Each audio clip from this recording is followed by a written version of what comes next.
دنیا کے خاتمے کی پیش گوئیاں تقریباً ہر بڑے مذہب میں موجود ہیں، مگر اسلام میں یہ سب سے زیادہ تفصیل سے بیان کی گئی ہیں۔ قرآن اور احادیث میں ایسی بے شمار نشانیاں مذکور ہیں جو قیامت کے قریب ہونے کا اشارہ دیتی ہیں۔ ان میں سے چھوٹی نشانیاں بھی ہیں جو رفتہ رفتہ پوری ہو چکی ہیں، اور بڑی نشانیاں بھی ہیں جو مستقبل میں ظاہر ہوں گی۔ یہ ویڈیو ایک مکمل تحقیق پر مبنی ہوگی، جس میں ہم ہر نشانی کو تفصیل سے بیان کریں گے کہ وہ کیسے پوری ہو رہی ہیں، اس کے ممکنہ اسباب کیا ہو سکتے ہیں، اور کیا ہم واقعی قیامت کے قریب پہنچ چکے ہیں۔ دجال کا آنا سب سے بڑی آزمائش۔ دجال کا تعارف اور اس کی حقیقت۔ دجال ایک بہت بڑا فتنہ ہوگا جس کے بارے میں نبی کریم صلی اللہ علیہ وآلہ وسلم نے فرمایا، ہر نبی نے اپنی قوم کو دجال کے فتنے سے ڈرایا ہے، مگر میں تمہیں اس کے بارے میں ایسی باتیں بتاتا ہوں جو کسی نبی نے نہیں بتائیں۔ وہ کانا ہوگا اور تمہارا رب کانا نہیں ہے، اس کی ایک آنکھ کے درمیان کاف ر لکھا ہوگا جسے صرف مومنین پڑھ سکیں گے۔ دجال کو المسیح الدجال کہا جاتا ہے، جس کا مطلب ہے جھوٹا مسیح۔ اس کا سب سے بڑا فتنہ یہ ہوگا کہ وہ لوگوں کو یہ یقین دلانے کی کوشش کرے گا کہ وہ خدا ہے، اور دنیا کے زیادہ تر لوگ اس کے جال میں پھنس جائیں گے۔ دجال کے آنے سے پہلے حالات کیسے ہوں گے؟ دنیا میں بد امنی، قتل و غارت اور ناانصافی اپنے عروج پر ہوگی۔ لوگوں کا دین کمزور ہو چکا ہوگا اور ایمان صرف نام کا رہ جائے گا۔ دنیا میں بڑی بڑی جنگیں ہو چکی ہوں گی اور لوگ ایک نجات دہندہ کی تلاش میں ہوں گے۔ بھوک، قحط اور معاشی تباہی کی وجہ سے لوگ ہر جھوٹے نجات دہندہ کے پیچھے جانے کے لیے تیار ہوں گے۔ نبی کریم صلی اللہ علیہ وآلہ وسلم نے فرمایا کہ دجال کے آنے سے پہلے 3 سال شدید قحط پڑے گا۔ پہلے سال میں بارش کا 1/3 حصہ رک جائے گا اور زمین کی پیداوار کم ہو جائے گی۔ دوسرے سال میں بارش کا 2/3 حصہ رکے گا اور فصلیں تباہ ہو جائیں گی۔ تیسرے سال میں بارش بالکل رک جائیں گی اور زمین کچھ بھی پیدا نہیں کر پائے گی۔ یہ قحط لوگوں کو اتنا مجبور کر دے گا کہ وہ کسی بھی طاقتور ہستی کو اپنے نجات دہندہ ماننے کے لیے تیار ہو جائیں گے، اور دجال اسی موقع کا فائدہ اٹھائے گا۔ دجال کا ظہور کہاں سے ہوگا؟ نبی کریم صلی اللہ علیہ وسلم نے فرمایا کہ دجال مشرق کی طرف سے آئے گا، خاص طور پر خراسان، موجودہ ایران، افغانستان اور وسطی ایشیا کا علاقہ، وہاں سے آئے گا۔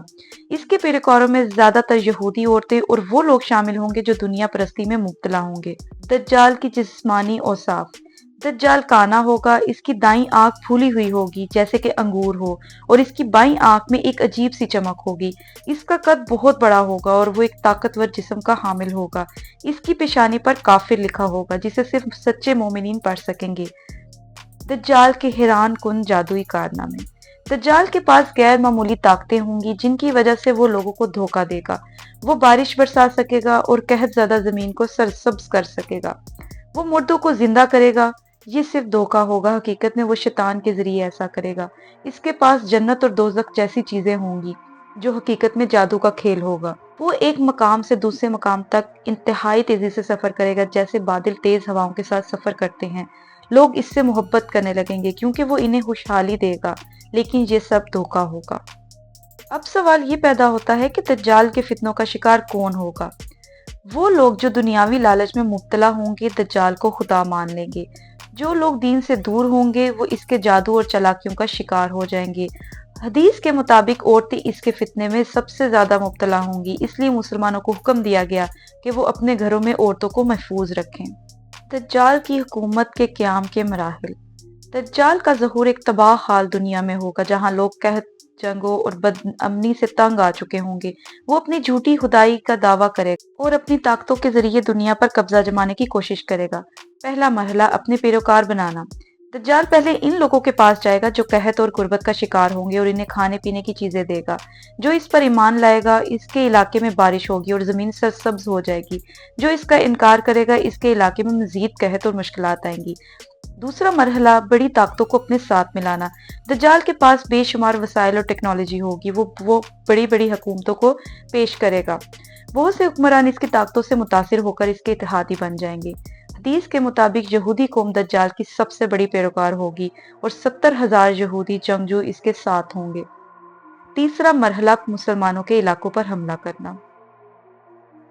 دجال اپنی طاقت کے ذریعے دنیا کے مختلف حصوں میں فتنہ برپا کرے گا۔ وہ مسلمانوں کے بڑے شہروں میں داخل ہونے کی کوشش کرے گا، مگر مکہ اور مدینہ میں داخل نہیں ہو سکے گا کیونکہ فرشتے وہاں اس کا راستہ روکے ہوں گے۔ وہ شام، فلسطین اور دیگر مسلم علاقوں میں تباہی مچائے گا اور اپنی حکومت قائم کرے گا۔ جب دجال دنیا کے زیادہ تر حصے پر قبضہ کر چکا ہوگا، اس کے پیروکاروں کی تعداد بہت زیادہ ہو جائے گی، تب کچھ لوگ اس کے خلاف کھڑے ہوں گے۔ جو لوگ دجال کی حقیقت جانتے ہوں گے وہ شروع سے ہی اس کے خلاف مزاحمت کریں گے۔ ان میں سے کچھ علماء، دیندار لوگ اور سچے مومنین شامل ہوں گے، مگر ان کی تعداد بہت کم ہوگی۔ دجال ان لوگوں کو قتل کر دے گا۔ حضرت امام مہدی کا ظہور اس وقت ہوگا جب دنیا میں فتنہ و فساد بہت بڑھ چکا ہوگا۔ وہ مسلمانوں کو ایک پرچم تلے اکٹھا کریں گے اور دجال کے خلاف مزاحمت کریں گے۔ دجال کی فوج اس وقت بے حد طاقتور ہوگی، لیکن حضرت امام مہدی کی قیادت میں کچھ مومنین مدافعت کریں گے۔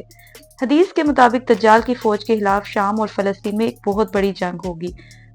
دجال کے خلاف ایک مومن نوجوان کی بہادری۔ حدیث میں ذکر ہے کہ ایک نوجوان دجال کے سامنے کھڑے ہو کر کہے گا، میں گواہی دیتا ہوں کہ تو ہی وہ دجال ہے جس کے بارے میں نبی کریم صلی اللہ علیہ وآلہ وسلم نے ہمیں خبردار کیا تھا۔ دجال پہلے اس نوجوان کو قتل کر دے گا، لیکن پھر اسے زندہ کر کے کہے گا، اب تو مانتا ہے کہ میں خدا ہوں؟ لیکن وہ نوجوان پھر کہے گا، مجھے اب اور زیادہ یقین ہو گیا کہ تو جھوٹا ہے۔ اس کے بعد دجال اسے دوبارہ ماننا چاہے گا، مگر اللہ اس پر قابو پانے نہیں دے گا۔ حضرت عیسیٰ علیہ السلام کا نزول کہاں ہوگا؟ جب دجال کا فتنہ اپنے عروج پر ہوگا تو اللہ حضرت عیسیٰ علیہ السلام کو دوبارہ زمین پر بھیجے گا۔ حدیث کے مطابق حضرت عیسیٰ علیہ السلام کا نزول دمشق کی مشرقی جانب سفید مینار پر ہوگا۔ وہ دو فرشتوں کے کندھوں پر ہاتھ رکھے زمین پر اتریں گے اور ان کے جسم سے پانی کے قطرے گر رہے ہوں گے۔ وہ سفید لباس میں ہوں گے، ان کے بال کندھوں تک لمبے ہوں گے اور ان کے چہرے پر نور ہوگا۔ دجال اور حضرت عیسیٰ علیہ السلام کے درمیان جنگ۔ حضرت عیسیٰ علیہ السلام مسلمانوں کے لشکر کے ساتھ دجال کے خلاف لڑنے کے لیے نکلیں گے۔ جیسے ہی دجال حضرت عیسیٰ علیہ السلام کو دیکھے گا وہ پگھلنے لگے گا جیسے نمک پانی میں گھلتا ہے۔ وہ بھاگنے کی کوشش کرے گا، لیکن حضرت عیسیٰ علیہ السلام اسے بیت المقدس کے قریب لد کے مقام پر قتل کر دیں گے۔ دجال کے قتل کے بعد اس کے تمام پیروکار تتر بتر ہو جائیں گے اور مسلمان ایک بڑی فتح حاصل کریں گے۔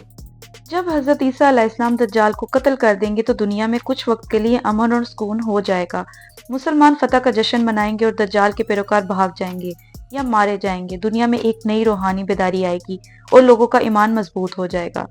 حدیث کے مطابق حضرت عیسیٰ علیہ السلام زمین پر آ کر صلیب کو توڑیں گے اور خنزیر کو قتل کریں گے۔ اس کا مطلب یہ ہے کہ عیسائیوں کے عقائد میں جو غلط نظریات شامل ہو چکے ہیں وہ ختم کر دیے جائیں گے اور حضرت عیسیٰ علیہ السلام اسلام کی سچائی واضح کریں گے۔ عیسائیت اور دیگر مذاہب کے ماننے والے بھی حضرت عیسیٰ علیہ السلام کی تعلیمات کو قبول کریں گے اور دنیا میں اسلام کا غلبہ ہوگا۔ نبی کریم صلی اللہ علیہ وآلہ وسلم نے فرمایا کہ حضرت عیسیٰ علیہ السلام جزیہ کو ختم کر دیں گے۔ اس کا مطلب یہ ہوگا کہ اب کوئی اور مذہب باقی نہیں رہے گا، سب لوگ اسلام قبول کر لیں گے۔ دنیا میں عدل و انصاف کی حکمرانی۔ حضرت عیسیٰ علیہ السلام ایک عادل حکمران کے طور پر حکومت کریں گے اور ظلم و زیادتی کا مکمل خاتمہ کریں گے۔ لوگ اتنے خوشحال ہوں گے کہ زکوٰۃ لینے والا کوئی نہیں ہوگا، کیونکہ سب کی ضروریات پوری ہو چکی ہوں گی۔ ہر طرف امن و امان ہوگا اور لوگ اللہ کی عبادت میں مشغول ہوں گے۔ اب بات کرتے ہیں یاجوج و ماجوج کی۔ وہ لوگ کون ہیں؟ یاجوج ماجوج ایک انتہائی خطرناک اور وحشی قوم ہے جنہیں ذوالقرنین نے ایک بڑی دیوار کے پیچھے قید کر دیا تھا۔ یہ قوم انتہائی طاقتور، ظالم اور تباہ کن ہوگی اور جب اللہ انہیں آزاد کرے گا تو وہ دنیا میں بہت بڑا فساد مچائیں گے۔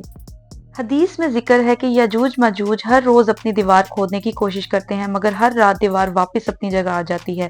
جب اللہ کا حکم ہوگا تو وہ ایک دن دیوار میں ایسا سوراخ کر لیں گے کہ وہ باہر نکلنے میں کامیاب ہو جائیں گے۔ جیسے ہی وہ باہر نکلیں گے وہ زمین پر ایک سیلاب کی طرح پھیل جائیں گے اور سب کچھ تباہ کر دیں گے۔ وہ دریاؤں کا پانی پی جائیں گے، کھیت برباد کر دیں گے اور ہر جاندار چیز کو مار ڈالیں گے۔ دنیا کی کوئی فوج یا کوئی طاقت ان کا مقابلہ نہیں کر سکے گی اور لوگ ان سے بچنے کے لیے پہاڑوں کی طرف بھاگیں گے۔ حضرت عیسیٰ علیہ السلام اور ان کے ساتھی ایک پہاڑ پر پناہ لے لیں گے، کیونکہ ان میں بھی یاجوج ماجوج کا مقابلہ کرنے کی طاقت نہیں ہوگی۔ وہ اللہ سے دعا کریں گے کہ ان کے خلاف مدد عطا کرے، کیونکہ کوئی بھی انسان ان سے لڑنے کی سخت نہیں رکھے گا۔ اللہ ایک خاص قسم کی بیماری یا کیڑے نازل کرے گا جو ان کے جسموں میں داخل ہو کر انہیں ہلاک کر دیں گے۔ یہ سب ایک ہی وقت میں مر جائیں گے اور ان کی لاشوں سے زمین بھر جائے گی۔ ان کی لاشوں سے شدید بو اٹھے گی اور لوگ زمین پر رہنے کے قابل نہیں رہیں گے۔ پھر اللہ بارش نازل کرے گا جو ان کی لاشوں کو بہا کر صاف کر دے گی اور زمین پھر سے پاک ہو جائے گی۔ یاجوج ماجوج کے خاتمے کے بعد کچھ وقت کے لیے دنیا میں پھر امن آ جائے گا، لیکن یہ زیادہ عرصہ نہیں چلے گا۔ حضرت عیسیٰ علیہ السلام کچھ سال مزید زمین پر رہیں گے اور پھر ان کا انتقال ہو جائے گا۔ ان کی وفات کے بعد لوگ آہستہ آہستہ دوبارہ دین سے دور ہونے لگیں گے اور قیامت کی آخری نشانی